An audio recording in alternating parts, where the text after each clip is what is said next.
Welcome to Nerdy Birdie Thursday. In addition, when I talk about the most nerdiest things, and you know what I just watched? I just watched the new Pokemon movie. Well, it's new here in New Zealand, so I don't know how old it is in the States or wherever you're watching this.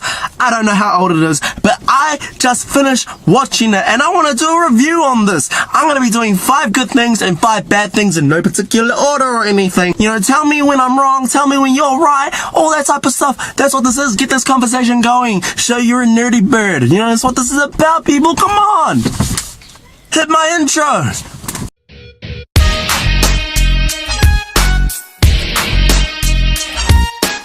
You know, some of these things are going to be really nitpicky. Other things are going to just be like really big spoilers, okay? So don't watch this if you haven't seen the movie, because this is a review of the movie.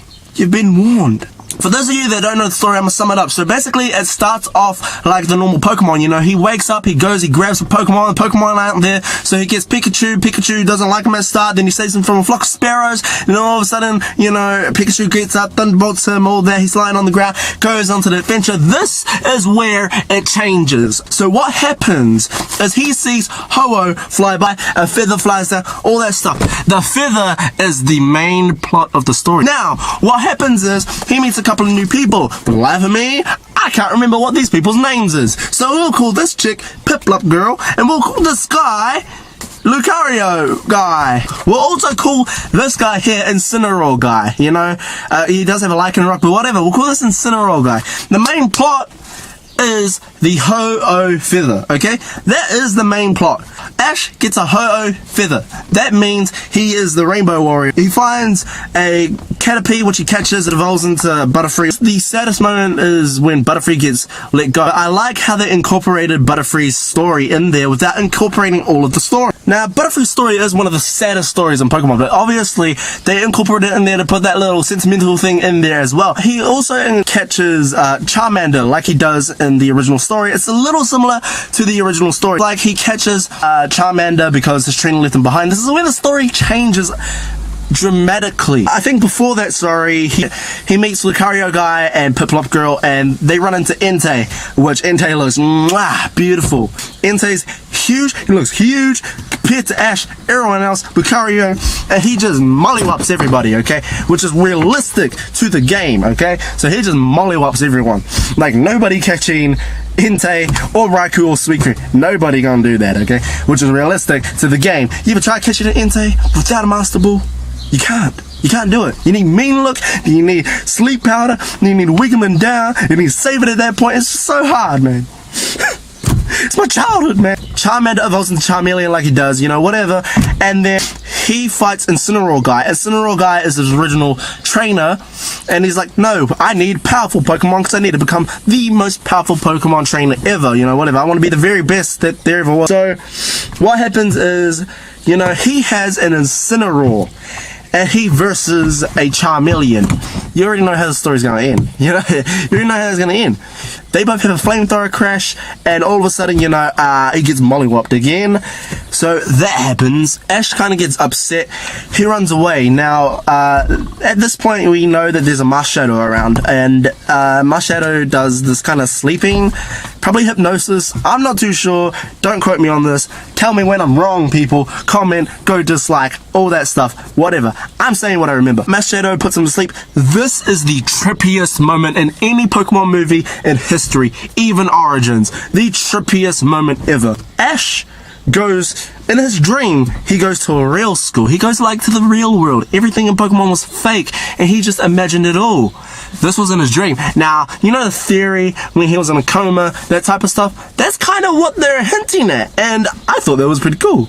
But I also thought it was kind of dumb. With that being said, the story kind of just continues on. They bump into Raikou, they bump into, you know, Suicune, all that good stuff, but, you know, there's no real plot development after the dream sequence, you know. They try to go find Ho-Oh, and they do find Ho-Oh at the top of a mountain. Ash has to put Ho-Oh's feather on top of a crystal, but, you know, Lycanroc Guy or Incineroar Guy, whatever you want to call him, he's there, he takes it, he's like, no, mine, and, you know, they have a battle. Charmeleon versus Incineroar again. So he evolves into Charizard at this point, and Charizard is OP as hell. You know, they have another flamethrower crash, and all of a sudden he wins. But you know, like a rock guy, steals the Ho-Oh feather, goes up, puts it there. My Shadow takes it. All of a sudden, all these Pokemon just go all like evil and try to kill everybody. There's a point where Charizard gets tangled up by an Arbok, and all of a sudden, you know, like gets the life squeezed out of him. That's him down for the fight. You know, like a rock guy turns good. Ash protects Pikachu because Pikachu and my Shadow have a big battle, but then Pikachu gets really injured. Now, Ash is doing the same thing as Spearow, being like, no, you can't beat me. I'm Ash Ketchum. I catch 'em all. It's what I do. It's my name. What happens is that he stands in front of him, and then Pikachu tries to do the jump and Thunderbolt again, but he just falls onto the ground, and it's like, well, shouldn't have done that. Puts him into his Pokeball. Ash gets like blasted and gets like vaporized. He's gone. When I say he's gone, I don't mean he's dead, okay? So he's gone, and like, I mean his body's gone. So naturally he's dead. So you know this, and everyone was telling me that this is a super sad moment. It's like, you know, the first movie's sad when Ash turned to stone. But the thing is, that is the exact same story. You know, Pikachu cries, Ash comes back to life, they're all good, they're like, oh, I'm gonna beat you, gets the feather, puts it on, Ho-Oh comes, they're like, let's battle Ho-Oh, he's like, oh, and he goes up, and now I assume this is where it would stop, but no, they actually show the battle, kinda. So what happens is, they start battling, and like, it kinda cuts off, and then it goes to them in a Pokemon Center being like, yeah, Ho-Oh fought us, like, oh, and then they go their separate ways. So, that being said, that is the summary. I'm gonna get to my top 5 good and my top 5 bad things. Now, I missed a lot of bits out of the summary, I just remembered, my bad.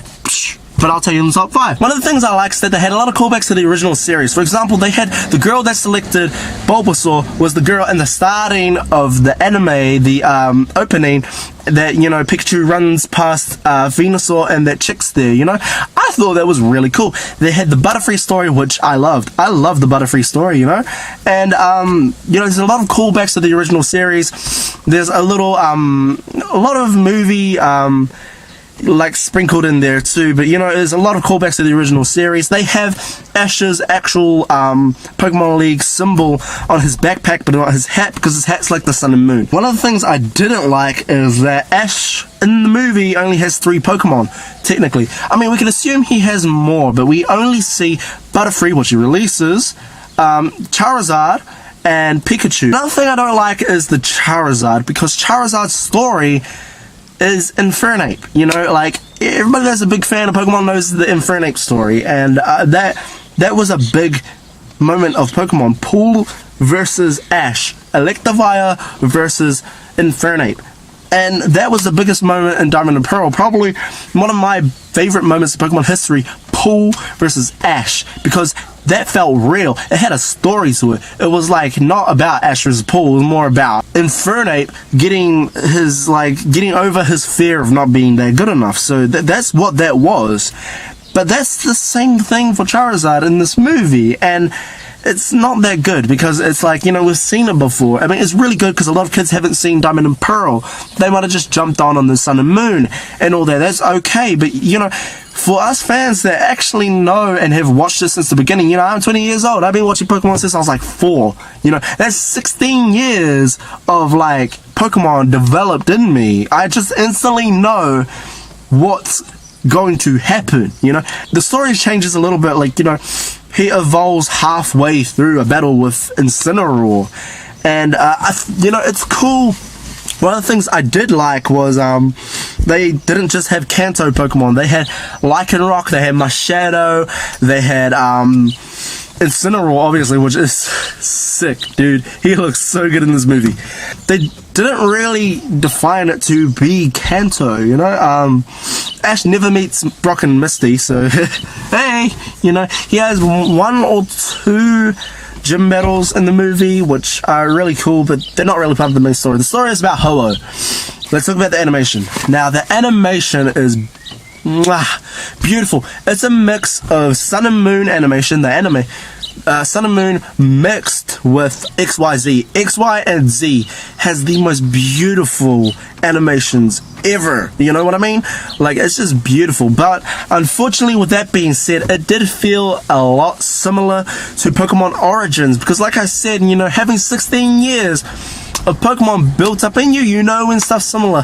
One of the things that I did like was kind of like a throwback to the Arceus movie, when the guy has a lot of Pokemon come and save him from the cold. Now, Lucario guy, he had a Luxray when he was a child. There was a big storm. He was lost in the storm. He couldn't get back.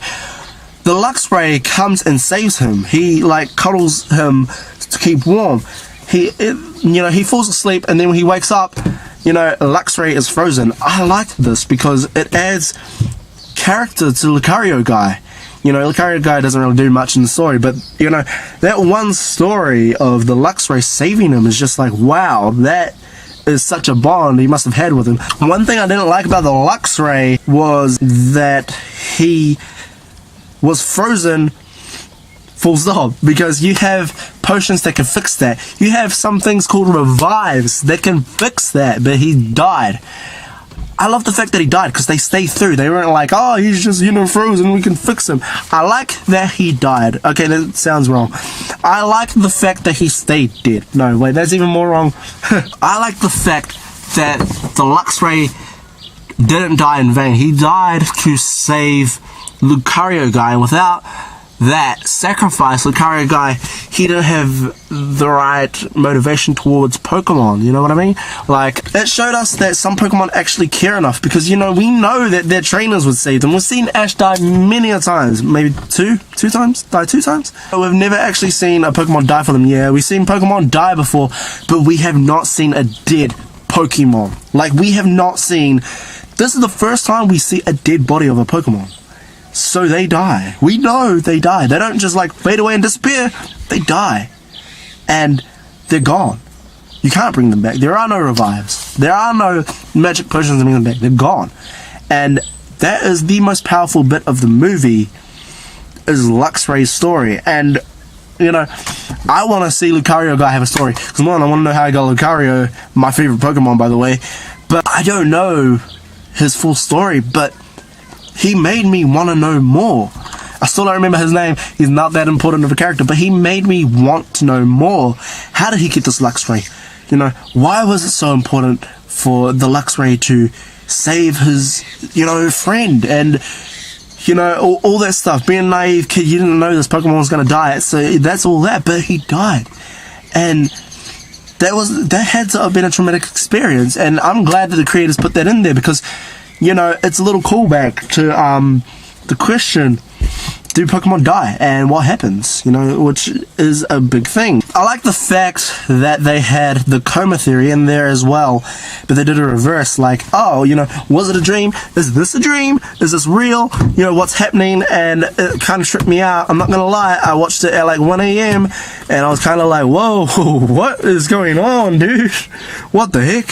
So, you know, it was really good. You know, I like that they had the Battle of Ho-Oh. I didn't like that it was so short. You know, the movie was good and it was bad at the same time, you know. Being such a big fan of Pokemon, you just kind of let some things slide. Tell me what you guys think. This has been Nerdy Birdie Thursday. Next week, we're going to be talking about Naruto. So, you know, leave your comments what you think you're going to be doing. I'm thinking of doing top 5 jutsus I would love to have on Nerdy Birdie Thursday. So, leave your comments. Let's start a discussion, people. That's what this is about. Don't be afraid around here. That's what Swagger Boy's about. I'm a nerd. Sometimes I'm not a nerd. Sometimes I'm funny. Sometimes I'm not. Don't forget. If you want to dislike this video, you can dislike this video. If you want to subscribe, go subscribe. If you want to like it before you watch the video, like it before you watch this video. Share the video. Subscribe at the end of the video. It's been Nerdy Birdie Thursday. I'll see you guys next week. It's your boy signing out.